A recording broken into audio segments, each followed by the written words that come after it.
मित्रांनो, बांधकाम कामगाराच्या पाल्यांना 2,500 पासून तर 1,00,000 रुपयापर्यंत शिष्यवृत्ती मिळू शकते. तर हे शिष्यवृत्ती मिळवण्यासाठी ऑनलाईन अर्ज करावा लागतो. हा ऑनलाईन अर्ज करणं अतिशय सोपा आहे. तुम्ही मोबाईलवरून देखील हा ऑनलाईन अर्ज सादर करू शकता. ऑनलाईन अर्ज सादर करताना जी कागदपत्र आहेत ते कोणते अपलोड करायचे किंवा लॉग इन कसं करायचं, कोणत्या वेबसाईटवर हा अर्ज करायचा, संपूर्ण माहिती आपण या व्हिडिओमध्ये जाणून घेणार आहोत. त्याच पद्धतीने जे अनुदान आहे त्या अनुदानाचं स्वरूप थोडक्यात आपण या ठिकाणी जाणून घेणार आहोत. 1ली ते 7वी 2,500, 8वी ते 10वी 5,000, 11वी ते 12वी 10,000, first year, second year, third year semester शिकत असताना 20,000 रुपये, डिग्री कंप्लीट असेल तर 20,000, डिग्री करत असाल तर 25,000, डिप्लोमा असेल तर 20,000 आणि तुमचा बांधकाम कामगाराचा पाल्य जर मेडिकल डिग्री करत असेल तर 1,00,000 रुपये आणि इंजिनिअरिंग जर असेल तर 60,000 रुपये एवढं अनुदान बांधकाम कामगाराच्या पाल्यांना मिळतं. फक्त एक छोटासा अर्ज करायचा आहे.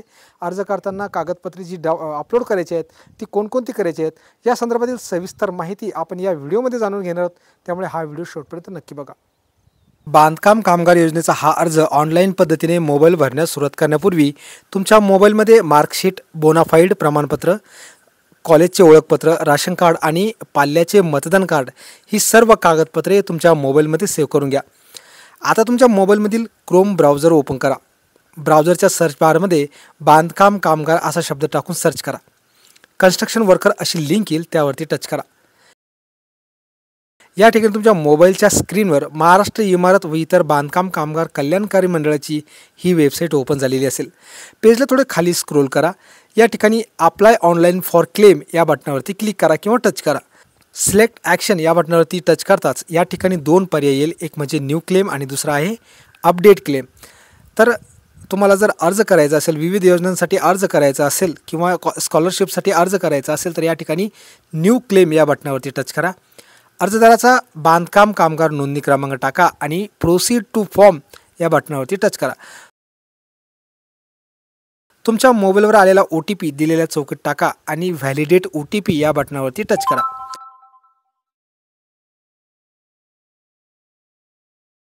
आता अर्जदाराचा संपूर्ण अर्ज या ठिकाणी ओपन होईल. पेजला थोडे खाली स्क्रोल करा.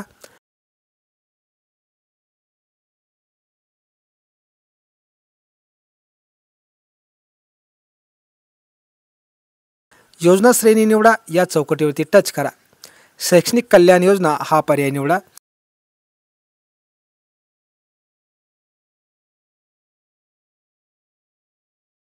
आता या ठिकाणी विविध पर्याय तुम्हाला दिसेल.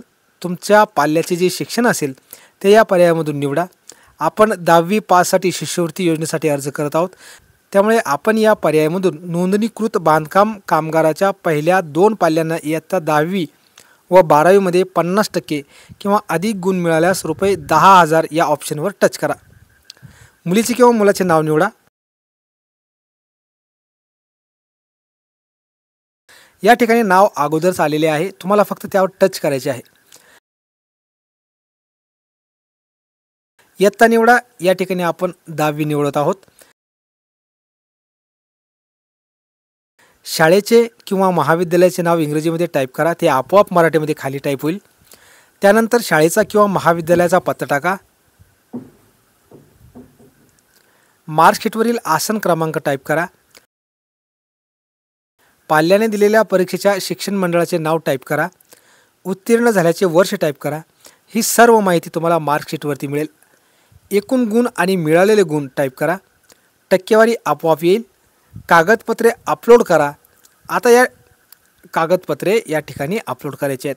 आता तुम्ही तुमच्या मोबाईलमध्ये स्कॅन करून ठेवलेली कागदपत्रे एक एक करत अपलोड करा. सगळ्यात आधी मार्कशीट अपलोड करा. त्यानंतर विद्यालयाचे ओळखपत्र अपलोड करा.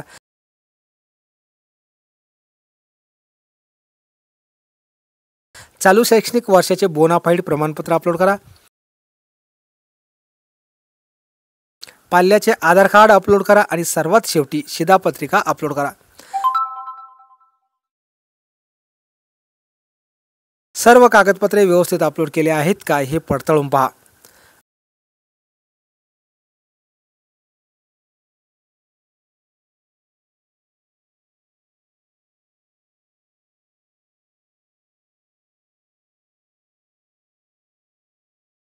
अर्ज भरला, कागदपत्रे अपलोड केलीत. आता कामगार सुविधा केंद्राला तुम्हाला भेट द्यायची आहे. यासाठी त्यांची अपॉइंटमेंट घ्यावी लागते. त्यासाठी या ठिकाणी अर्जदाराला दिनांक निवडायचा आहे. अनेक जण बांधकाम कामगार योजना अंतर्गत शिष्यवृत्ती योजनेसाठी अर्ज करत असतात. अशा वेळी या सर्व अर्जदारांना एकदाच सुविधा केंद्रामध्ये बोलवणे शक्य होत नसल्याने अर्जदारांना वेगवेगळ्या तारखा देण्यात येतात. तुमची तारीख तुम्हाला या ठिकाणून बुक करायची आहे. पिवळा कलर असा दर्शवतो की कोटा पूर्ण आहे, म्हणजेच ज्या तारखेचा रंग पिवळा आहे ती तारीख अगोदरच बुक झालेली आहे. लाल कलर ज्या तारखेला असेल त्या दिवशी शासकीय सुट्टी आहे. मात्र हिरव्या कलरची तारीख तुम्ही निवडू शकता. तर तुमची तारीख कशी निवडायची, तर दिलेल्या चौकटीवर दिनांक या चौकटीवर टच करा. जी तारीख आली असेल ती निवडा. या ठिकाणी आपण 14 ऑगस्ट ही तारीख निवडलेली आहे. या ठिकाणी एक प्रतिज्ञापत्र आहे, ते वाचून घ्या.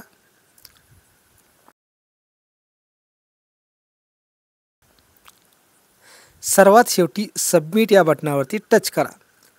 अशा प्रकारे तुमचा अर्ज सादर झाला असून अर्जाची पोच पावती देखील मिळालेली आहे. ओके या बटनावरती क्लिक करा.